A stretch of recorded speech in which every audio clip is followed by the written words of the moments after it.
Good evening, council. We're back. I see we have quorum. Also, good evening to the senior leadership team.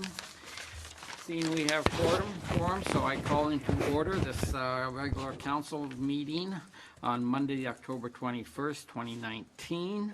And I ask all those who can to please rise, and we'll have an inspiring edition of O Canada.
Thank you for that, Holly. Okay. Approval of agenda. Have a motion put forward by Councillor Hahn, seconded by Councillor Kaur. Be it resolved. Oh, should I can do the agenda add-ons. Start with this, Okay. and to add the addendums, and Yes. then call for any additional items. Okay. Yes, be it resolved that the agenda for the October 21st, 2019 regular meeting of council be adopted with the following additions. Agenda items 6.4 and 6.5. And does any councillor have an additional that they'd like to add? Yeah, I'll have one in new business there that I'd like to bring up. Okay, Councillor Court, or Councillor Trophy. Be that as, so, Madam Clerk, that would be put, I believe he has something he wishes to add. yes. Yeah. So I want to, the agenda for October 21st, 2019, regular meeting of council will be amended to add item 18.1 being a closed session matter that requires legal advice. Thank you. And, Yes, on that. oh, and do you have a seconder on that? Yes, I Councillor? do. Okay. Mr. Kaur, Councilor Kaur. Councillor Cora is the seconder. Okay. Let me vote on that. Okay, so all those in favor on the amendment as presented by Councillor Trophy? Any against? Amendment carries.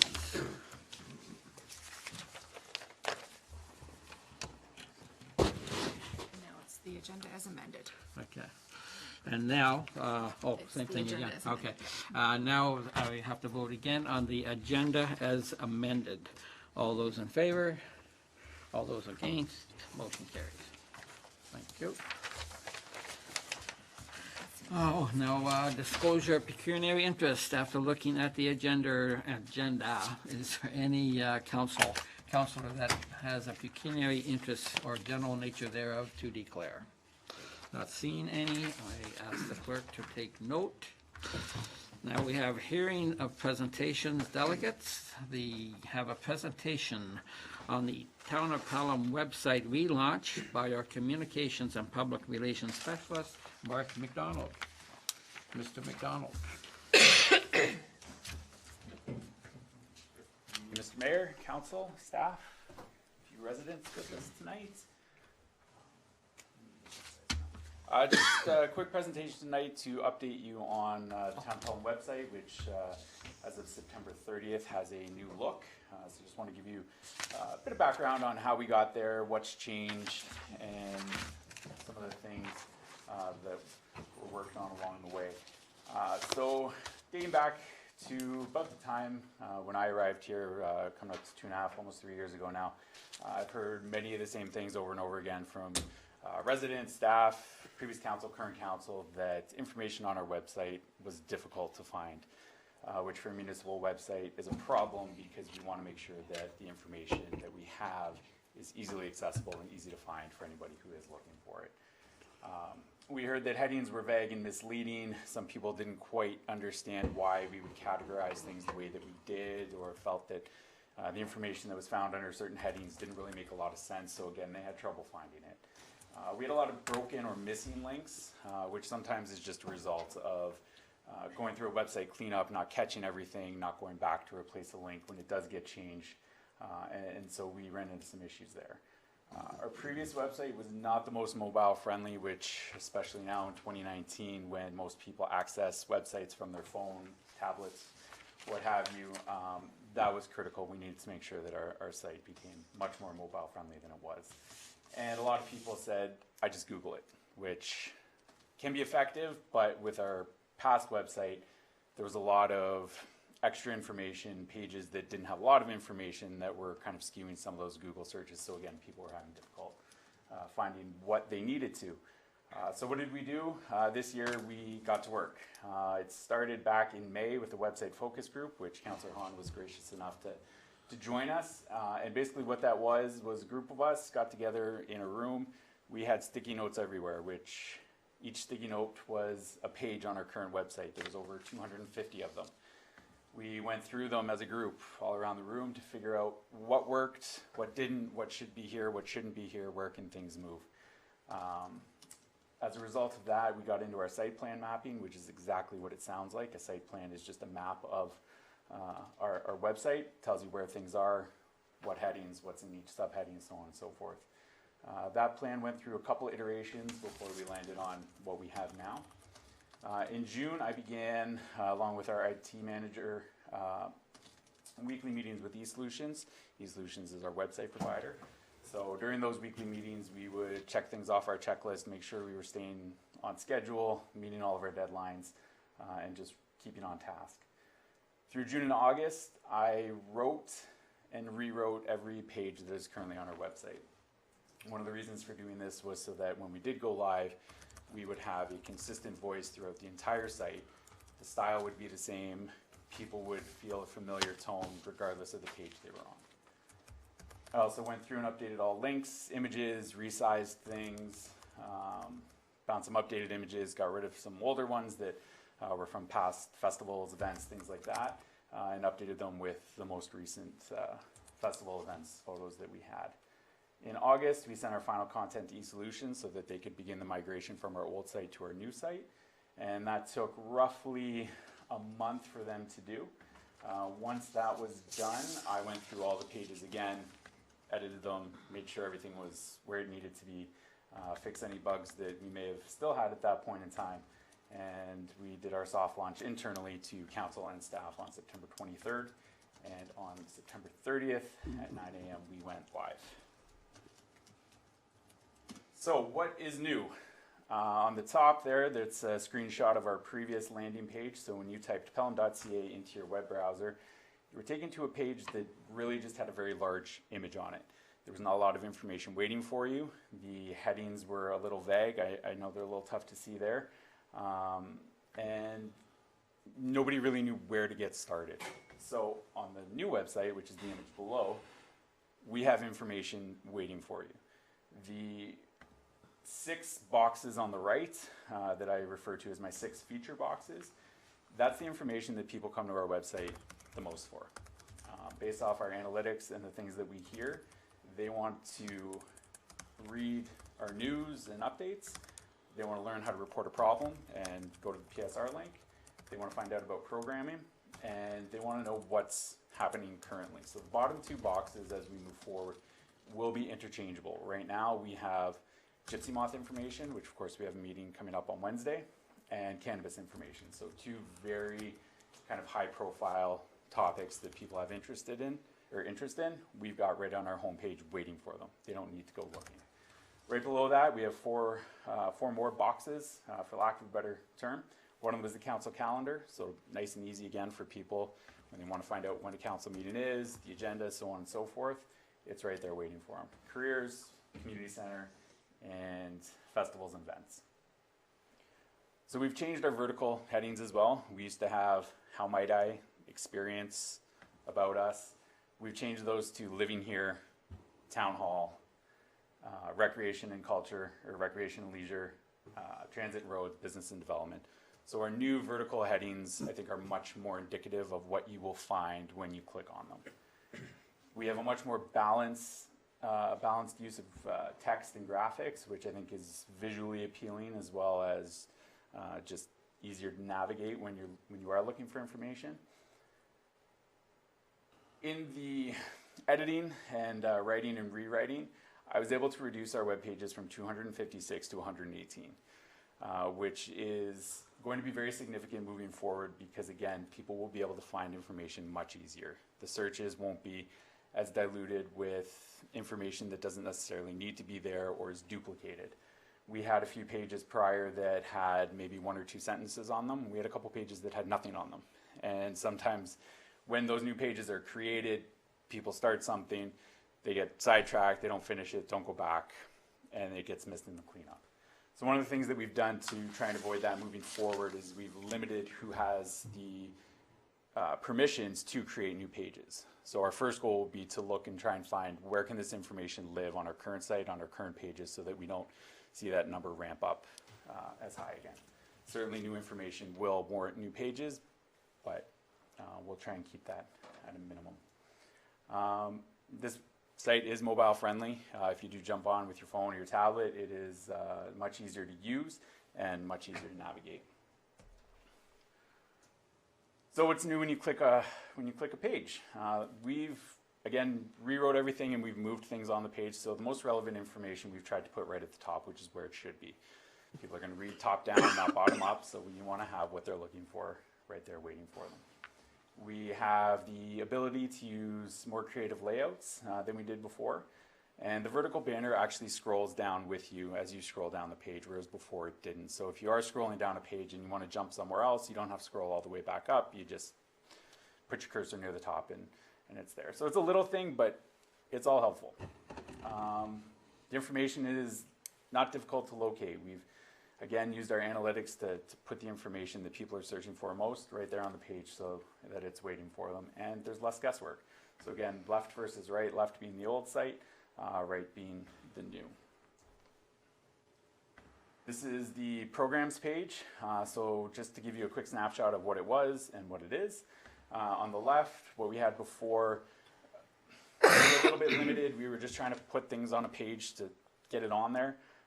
It wasn't the most visibly or aesthetically pleasing, and it was very cluttered. So on the new site, what we've done is we've been able to utilize some of the tools built into the site so that it's less cluttered. We've categorized information that is unpacked. So what I mean by that is we used to have a lot of accordions on our site, which is you'd see a little box with a plus sign. You'd click on the plus sign, it would open up, and the rest of the information was there. But all that was doing in a lot of cases was making the user click one more time. We want to reduce the number of clicks, not add them. We've used larger images and we have a better use of tables now. So on the programs page, we've included little icons that give you an idea for your programs, what type of physical fitness you might need to have your greatest success, whether you're doing yoga Pilates or flex agility or mom and baby yoga classes and fitness. And we've been able to lay that out in a much more identifiable way and easier to understand. And again, the headings that we've used for our pages and for our subheadings are much clearer. This is our transit page, past and present. Again, the relevant information is at the top. For transit, people want to know, what's it going to cost me, what's the route, and how do I read the schedule? We've, again, put that right at the top for them, and we've taken some of that guesswork out. Again, to use some more creative layouts, we can use some more images that are a little more visually appealing, and the vertical banners, again, they go down with you, and that's going to happen on every page.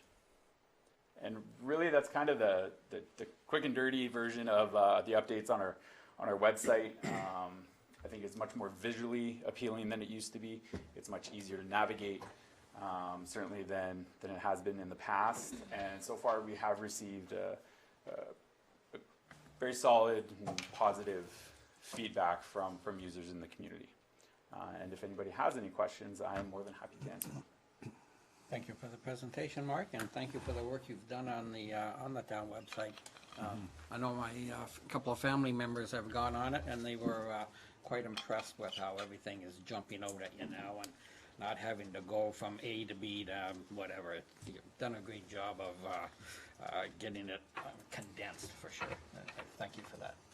Any questions or comments for communications? Oh, no? Okay, very good. All right, thank you very much. So I have a resolution put forward by Councillor Corr, seconded by Councillor Trophy. Be it resolved that Council receive the presentation from Mark Donald, Communications and Public Relations Specialist, for information. All those in favor? All those opposed? Motion carries.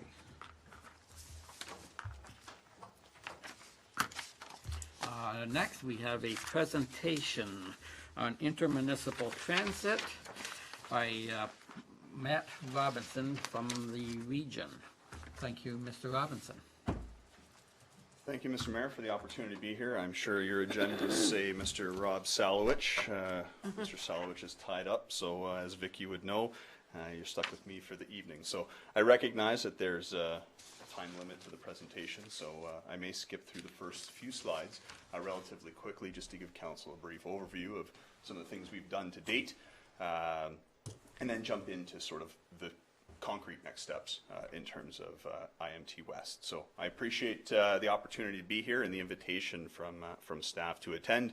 It's great to have Councillor Hewson and Mayor Junkin here. I know that Mayor Junkin also appears from time to time at the Linking Niagara Transit Committee, so it's great to have, and it's worthwhile telling Council as well.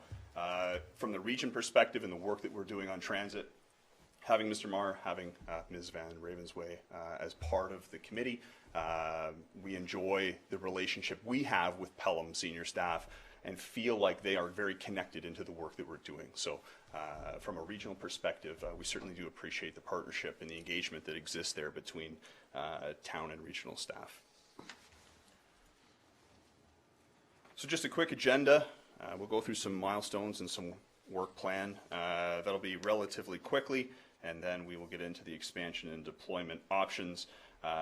They are in just that, options at this point in time, and as Council will hear, we are going to bring a recommendation to a future Public Works Committee meeting later on this year at the region, once the IMT Working Group and subsequently the Linking Niagara Transit Committee have an opportunity to digest the options that are before them.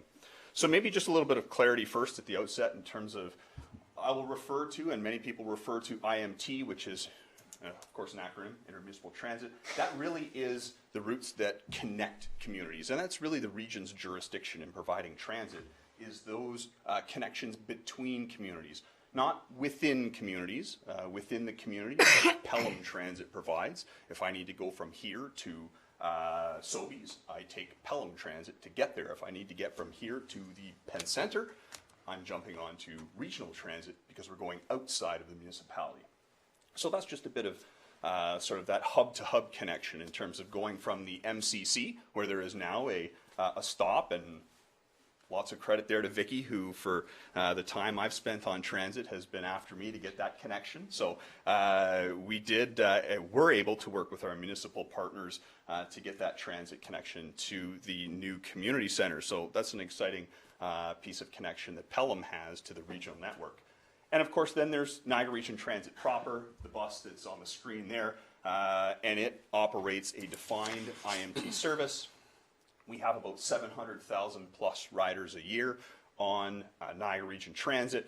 You see there the number of service hours that we provide with a fleet of 28, which now includes 60-foot articulated buses on our high volume routes.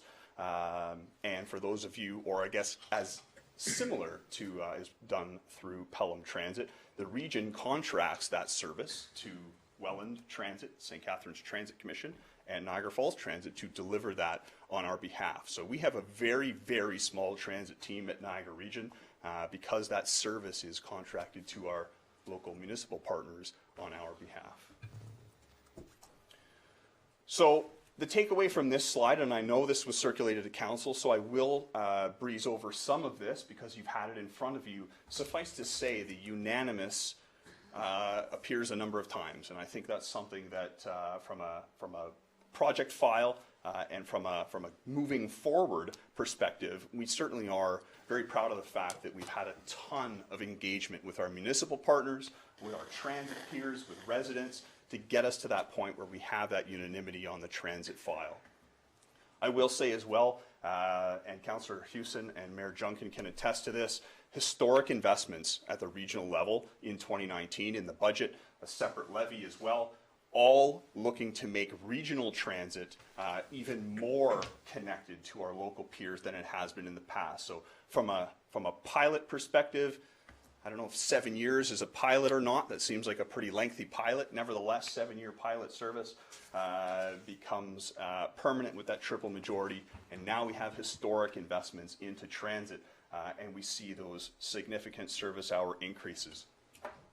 Just in terms of some context for council as well, maybe working from the bottom up. So the IMT working group is really the staff-led group. There is a member or members from all 13 municipalities, equally represented around that table with equal voting rights, if you will, really providing the work plan and the horsepower that really drives up to that Linking Niagara Transit Committee, who is guiding the operational and governance recommendations that will ultimately go to local councils and, of course, our Public Works Committee of the region for adoption based on those recommendations. So lots of things on here, some highlights. I would say the single mobile platform, that icon you see on the right of the screen is the transit app, and all of our 7 Niagara transit systems have a single mobile platform now. Everybody has gravitated to that. Users can use a single screen on their phone to find all of Niagara's transit connections using that app. Those bullets down the side show a significant amount of operational harmonization and integration that has happened together. And I'm not speaking out of turn when I say without our municipal providers and our municipal partners, we wouldn't have the transit momentum and the transit achievements that we've had.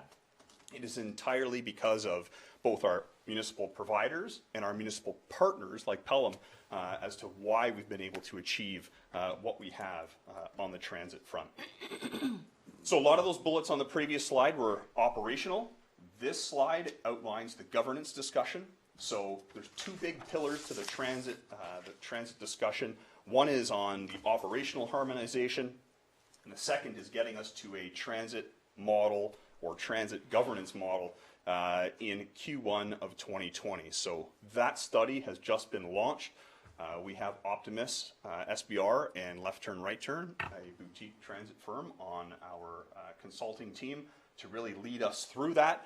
And really what's going to come from that, and you see the components of that governance model business case, which will come in the last part of Q1 2020 and ultimately will come to this council once the Linking Niagara Transit Committee has arrived at a recommendation. That will then come out to all of the local councils for their consideration going forward. So what we're going to focus on tonight, lots of things on the transit work plan for this year and next, but we're going to zero in on that boxed area tonight around a commitment to expand intermunicipal connections into West Niagara, pilot on-demand transit service, and improve the connections to GO. So with regard to the IMT West expansion, you see the grayed area there, which borders St. Catharines, Welland, and Port Colborne. When I say IMT West, that is the geographic area in which I'm referring to. That is only for simulation purposes. I'm not suggesting anything that is a single entity regarding transit provision by any stretch. But as we get into some of the options we've considered, this is what we refer to at a staff level as what IMT West would look like. So a big part of that expansion is around connectivity to providing residents within that gray geographic area connection into existing transit networks, as well as the GO stations, future at Lincoln and Grimsby and existing at St. Catharines and Niagara Falls. A lot of the expansion is really predicated around creating a seamless rider experience so that riders can travel between and among systems to their destinations as easy as possible. And of course, IMT West expansion, as I mentioned, was identified in the regional budget in 2019. We've had some simulation scope creep, and as a result of that, which is to the benefit of other municipalities and other of our municipal partners, we're now looking at a Q1 2020 deployment. So I'll talk a bit about deployment options, and we'll sort of wind back to where we look at fixed route. Fixed route is what Pelham Transit provides currently. It's usually an asset, a single vehicle that does a defined route. Many times that's in a circuit or in a square, and it really does provide point-to-point connections between urban centers and GO hubs. And of course, as you well know, as transit providers, it does have limitations in terms of the daily trips that it can provide. And in terms of an IMT West deployment, given the rural cross-section and ridership projections, if we had a fixed route scenario, it would be looking at smaller vehicles than, as I said, the 40-foot or 60-foot larger buses that we currently deploy in the rest of our fixed route scenarios, which have significantly more volume. So the other option is on-demand, and the Intermunicipal Transit Working Group did some modeling and did some simulations. We're in possession of the final draft report. We're just finalizing that with our consultants, and we'll be presenting that to the Lincoln Niagara Transit Committee soon. It examines a variety of deployment strategies that look at things like our areas of coverage, the types of vehicles we would use, the wait times, which could be as, it's expensive to have a 15-minute window, but a budget that we're looking at could accommodate something like a 60-minute wait time. That's from the time you would request to the time the transit would arrive. And of course, looking at connectivity to existing transit. So in terms of the benefits to providers, that would be to us, both Pelham and to the region. On-demand benefits to providers include flexible deployment strategies. So some of the companies that we're looking at using create scenarios where they can have simply software, which maximizes the back end, the app, and the nuts and bolts of that app that allow us to trip plan and deploy, all the way through to a full turnkey solution where you have a transit company that provides all of the back end software as well as vehicles, drivers, the works, the entire thing. That's transportation as a service. So we've looked at everything along that continuum, and there are some significant companies that provide that latter turnkey solution, which is transportation as a service.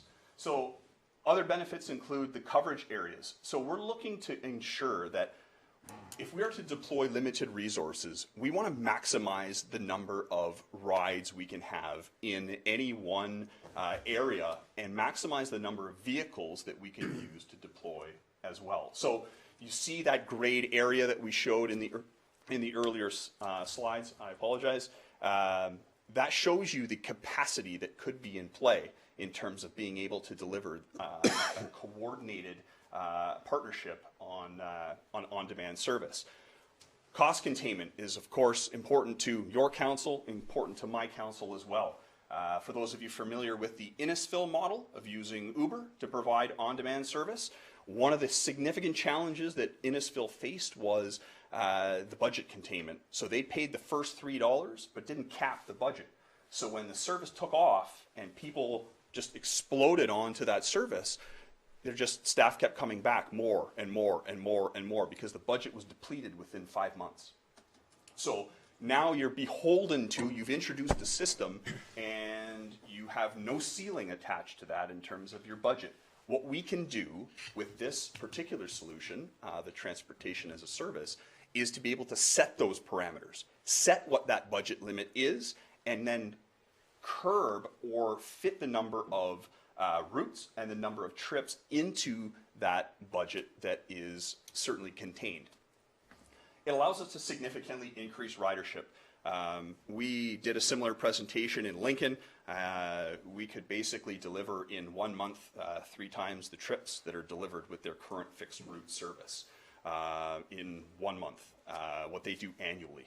So in looking at the potential increases in ridership when something will pick me up at the curb at the end of my driveway and take me where I need to go, the incentive there for users is increased exponentially from I have to wait an extra 68 minutes now, I just missed the bus, and I have to wait another hour or more before it makes the full circuit to get back to my house. So we know through the modeling and through this type of on-demand service that just by its nature and its function, it increases the transit ridership significantly.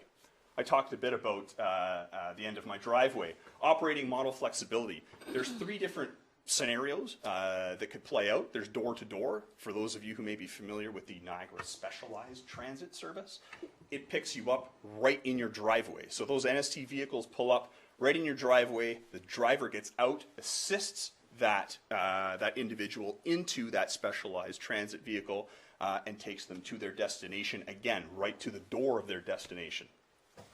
In terms of curb to curb, that would be at the end of the driveway, and that is a scenario that is pretty much door to door. However, the driver doesn't exit the vehicle, and of course, riders end up at the end of their driveway to their destination. And of course, there's corner to corner. So at the closest intersection to where you live, within a defined walking distance, that's where and how we characterize corner to corner. So there are costs associated with the different models, and you can appreciate if I have to walk the 3 minutes to get to the corner and ride with 3 other people, we can certainly keep the cost down and provide more and more trips as a result of that. Rapid deployment. There is a 12-week lead time period. For those of you who have procured buses, I know I've procured buses. It's a 12-month procurement process to buy one of those 40-foot buses. In this on-demand scenario with the company that we're looking at using, we're looking at a very rapid deployment. Within 3 months of a decision, we can deploy and have service implementation within 12 weeks. I mentioned previously about the door-to-door scenario. When it comes to eliminating the need for separate specialized service, all of the vehicles picking up everybody across the system would be using a fully accessible vehicle. So you eliminate the need to differentiate now between a specialized rider and a conventional rider or an able-bodied rider, ensuring that everybody has equal access to the same service in the same time frames. As I mentioned, some of the companies, the company that we're leaning towards certainly has a worldwide proven deployment record. And unlike is the case with some of the existing private sector data acquisition, we've found that our peers in other municipalities have a challenge getting data back from the likes of Uber and Lyft. Some of these more progressive companies recognize that as they get into the municipal sector service provision, we are the ones who need to own those data points. And that's an important differentiation between some of the other providers. So what are the on-demand benefits to the riders themselves? Unique user profile. I said it didn't matter whether you were on specialized service or conventional service. You create and establish a user profile. So if you are in a wheelchair, your user profile in an on-demand system will previously identify you as requiring an accessible vehicle. And every time you request a trip, you are guaranteed that that vehicle, if the whole fleet is not already deployed with accessible vehicles, that you are guaranteed that an accessible vehicle will arrive for that trip. Multiple booking options, and this is usually a sticking point. We provide public sector services, so we can all appreciate this nuance. Just because it's on demand doesn't mean everyone has to gravitate to an app. There is provision within a lot of these operating models to create a customer service center as well. where residents can not only use the app, but also have a phone number which they can call and use the service in the same way as those who would prefer to do it on their phones. A big key for us is intermunicipal connectivity, so riders will get the benefit of being able to connect everywhere in Niagara, not just the next adjacent community, because once you get into that regional intermunicipal network, you're able to travel within and among all of the municipalities in Niagara. Consistent pricing for the rider. So we've talked in the previous slide on the provider around cost containment. The consistent pricing ensures that, unlike Uber, which could send you a bill for an unknown amount of money because you took a detour and spent longer in the vehicle than you had anticipated, the consistent pricing exists. We pay hourly in these scenarios, not by trip. So by hourly provision, that price is consistent and static with the rest of either the intermunicipal service or connections into the local service. So you're not going to see a third level of pricing or dynamic pricing to deliver a service like this. And of course, for those with the app, this on-demand service does provide real-time vehicle arrival. So when I've said 60 minutes out, I want to be picked up at this location, I can actually track to tell whether my vehicle, my ride, where it is and how long it's going to be from the time it picks me up. So in terms of linkages to local transit, we certainly do very much recognize, respect, and value the local transit investments that have been made. By no means is this presentation intended to supersede any of that, not by any stretch, and I certainly don't want to leave council with that impression. We are looking at deploying a service within West Niagara. We have been talking with staff around the options and the potential for partnership, and that's really is to lay out for council what some of those options might be. We certainly do get increased cost and service efficiencies through partnership. Two is always better than one, and at this point, we, as I said, are looking to deploy, looking for partners, and if that's something that in the future this council would look at, we'd certainly be happy to bring back a future presentation at the appropriate time. It allows us seamless intermunicipal connectivity, which, as I've said throughout the presentation, is a key that we've heard from riders. It's scalable, which I think is another key benefit to the program. We have the turnkey solution, or we have a phased approach. If some partners are not in for phase one, there is a phase two, there's a phase three, and we can do this as partners, providing that scalable flexibility in terms of not only our deployment strategy, but also in terms of our buy-in in the provision of just how much of that gray area can be covered to the extent that the councils, plural, would be interested in partnering for. So in terms of the next steps, lots of next steps on there.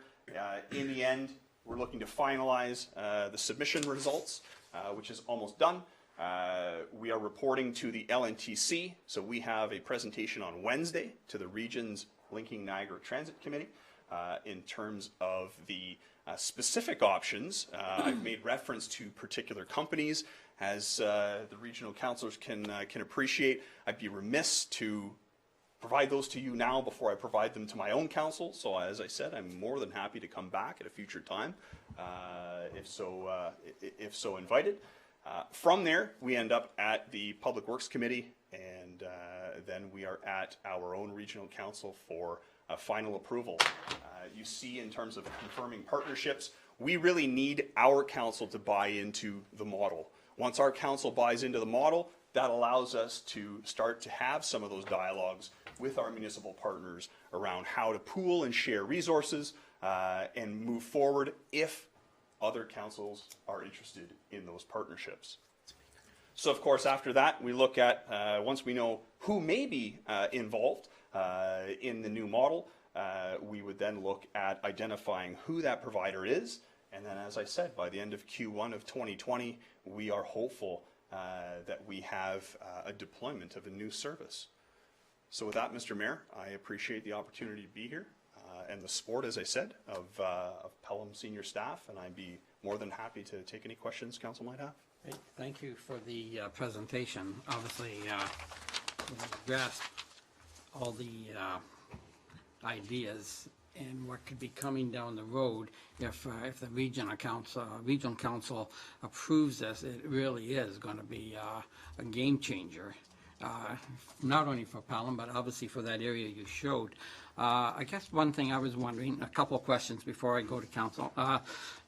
So let's say if you go to Smithville and on demand, and with that, and let's say that person wanted to go to St. Catharines. So would you pick him up in St. Catharines and then hit an intermunicipal bus somewhere else, or would that vehicle take that person to St. Catharines? So through you, Mr. Mayor, it's a great question and one that we tend to get often. The triple majority that was granted to the region in 2017 afforded the region the ability to provide intermunicipal connections only. So we don't have the ability, as I said, to take someone from Town Hall to Sobeys, but I do from Town Hall to the Penn Center. So in those dynamics, depending on the type of partnerships that exist, there may be a scenario where if a local municipality and the region are both using the same provider, the same model, now instead of having one local bus and 3 regional buses, we actually partner, and now we're up to say 5 or 6 based on the resources. In those particular municipalities, you would not differentiate between a local and regional trip.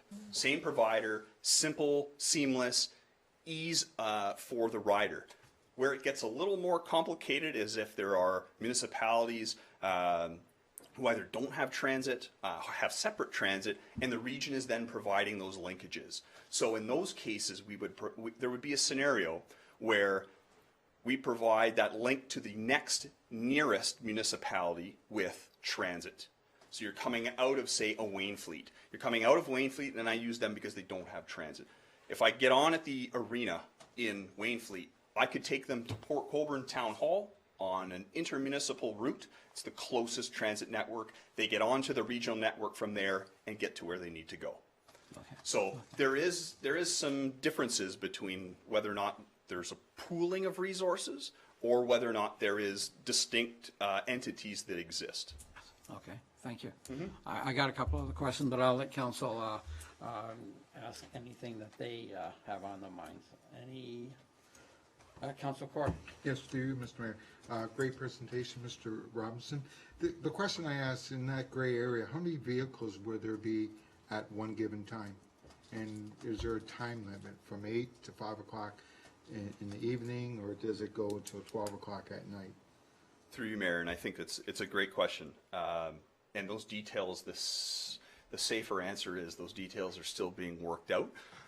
When the simulation results come in, we'll be better able to determine how many vehicles. The early indications are that we're talking 5 and 6 times the number of trips that exist now in a day. I think what we look at is we look at the budget we have available and the wait times, and that's really the 2 determinants. Is depending on the budget that's available and depending on how long we want someone to wait, if it's 30 minutes, if it's 60 minutes, if it's 15 minutes. If it's a 15-minute wait time, that increases the number of vehicles, that increases the hourly rate that we have.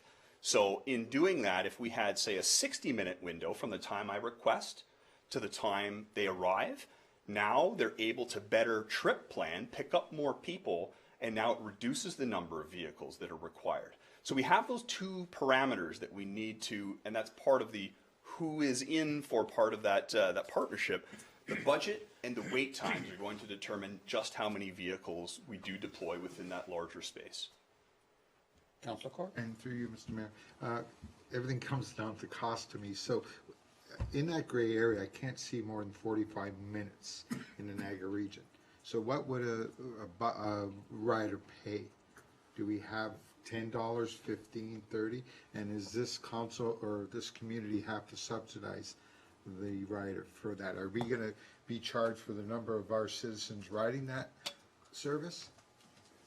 So those are, through you, Mr. Mayor, those are decisions that once Regional Council endorses a model, we would then come back with further details around what that looks like for interested municipalities. The bottom line is, I talked a lot about cost containment. That is a priority for us as well. We have challenges on our specialized transit in terms of being able to put a ceiling on the number of trips that are delivered. I think what we would be looking at in a partnership scenario would be in that pooling of resources where the rider doesn't differentiate between routes. The fixed cost for the region and for the town is the cost. So we would go back and enter into an agreement, let's say, that said, we're looking for X number of trips, X number of vehicles, this is the budget. And they will trip plan accordingly and limit to, as we do on specialized transit, for example, it's an easy equation on specialized transit. I have a defined budget, I have a defined hourly rate that has 30,200 trips a year. We divvy those 30,200 trips a year across 12 months. We've got it broken down into 100 trips a day on average. So based on those requests, we could find ourselves where we have plus 10% on one day, minus 10% on the next. Nevertheless, you will never exceed that budget ceiling. And I think that's the type of cost containment that we can realize with a system like that. Thank you. Any other questions? So then, a couple of questions, if I can just generally go back to GO. GO Transit, of course, started at Niagara Falls. January, was that? Yes. Yes, and how are we seeing the uptake of that? Has it been climbing steadily, or are we happy with the ridership that we've got so far? So through you, back to you. We are excited that service is here 4 years ahead of the announced original schedule. Albeit it is limited service, so there is one train out in the morning, one train back at night. Metrolinx is quite impressed. They provide the service. GO Transit provides the service. Metrolinx, their parent agency, is very happy with the ridership and the growth that's being seen. The Route 12 GO bus has always, since its inception, exceeded the provincial average in terms of its annual growth. And we are working, the other hat that I wear on the GO side, is really to ensure that we are pushing to provide those transit connections to the train, bus meets train connections, to allow for Metrolinx to have more and more and more train service. So are we satisfied with a train in and out? No. We want to get to two-way hourly service. And we are going to, this is one of those scenarios where we will drive some of those westerly GO stops and ensure that as the train service increases, we're giving riders the ability to connect to those services at their leisure. Okay. And I believe, is it the region or is it Metrolinx that are building the new GO stations, one in Grimsby, St. Catharines, I forget now. Is that Metrolinx or is the region doing that? It's the region, I believe. So through you, I can say that the region is looking to play an active role in station development. And I say that a bit tongue-in-cheek because, of course, as council can appreciate, that does require some in-camera discussions. But suffice to say that the region has dollars set aside to actively participate in enhancing those existing and future GO station stops along the corridor. Okay. And just one last one. So we're already, the region already has GO train in Niagara Falls. And I believe there's another station to be built at our newer station. Will that be right next door, or how will that work in the transition? I'm sorry, in Niagara Falls? Yes, in Niagara Falls. I thought that we were, maybe I shouldn't have maybe we should just forget the question. Well, I guess the service, the train service, the rail service through you, Mayor, the rail service in Niagara Falls has been established at the existing VIA site. Yeah. For all intents and purposes, that will be the rail site going forward, Yeah. as it is in St. Catharines at the existing site. So, as part of the overall precinct, we call it the pre-station precinct area enhancements, we're partnering with our municipal partners through those station areas to provide some significant enhancements to both local bus connections as well as the stations as well. So the stations that are already there will be enhanced then? Yes. Okay, great. Thank you very much. Any other questions from council? Yeah, Council through you, Mr. Mayor. Trophy. So I understand that the service goes through the MCC right now.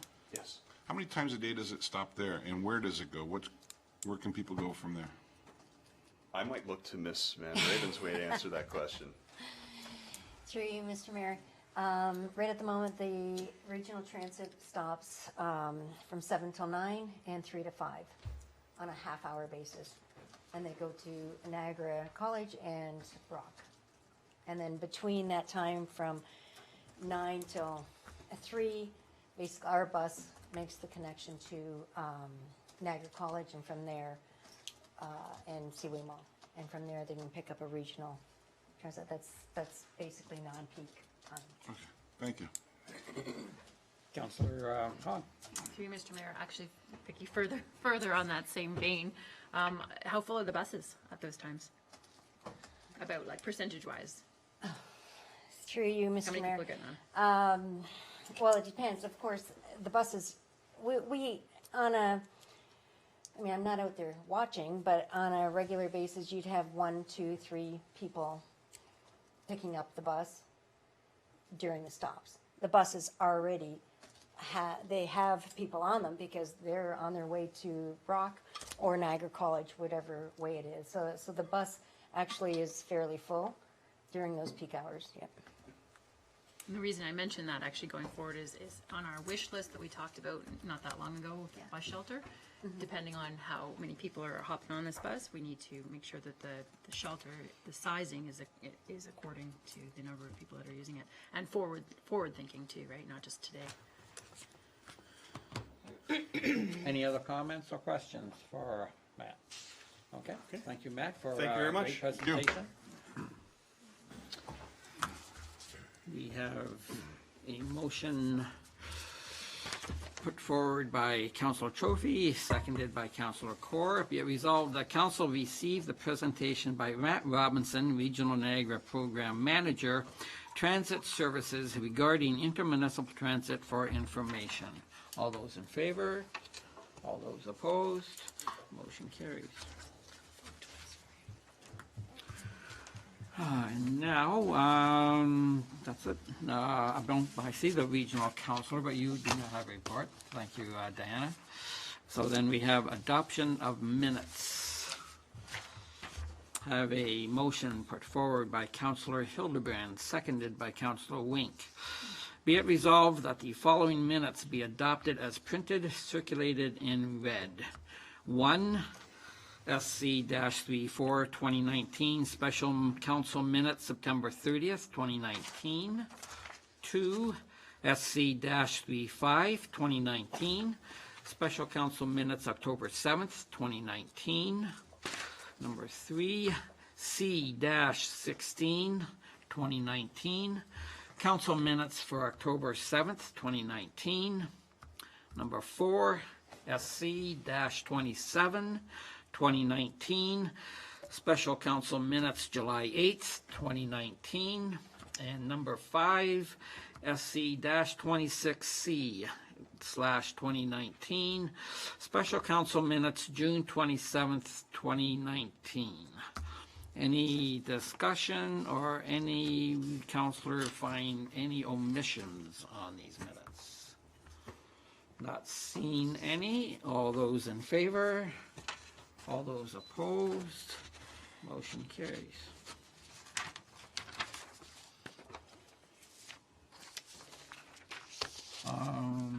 Business arising. Nope, we go down to request to lift consent agenda items for separate consideration. Does any member of council wish to lift any agenda items on, before us now? Seeing none.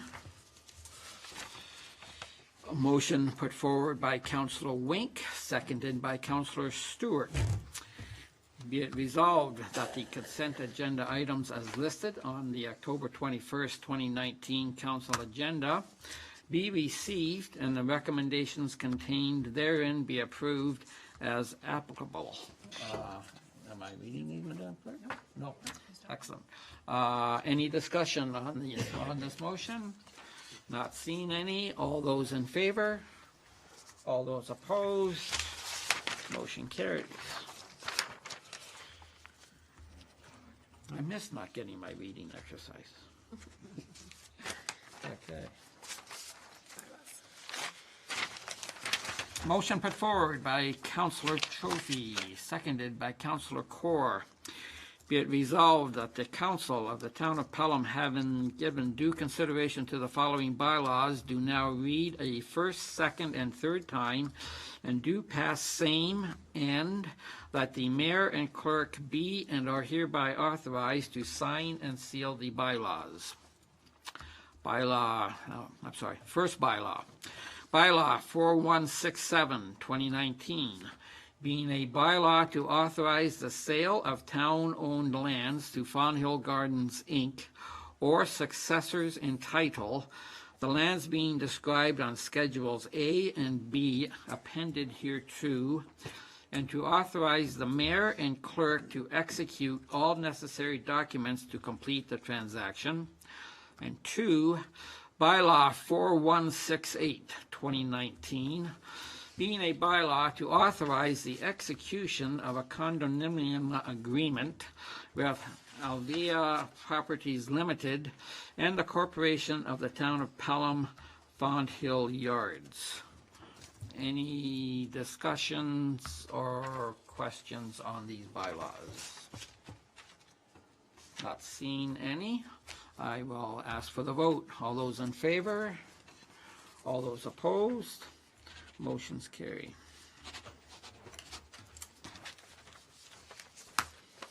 Motion to recess the council meeting and reconvene for the closed session after committee. Be it resolved, motion put forward by Councillor Trophy and Councillor Corr. Be it resolved that council recess the in-camera portion of the meeting and reconvene immediately following the committee meeting scheduled for this evening. All those in favor? All those opposed? Motion passes.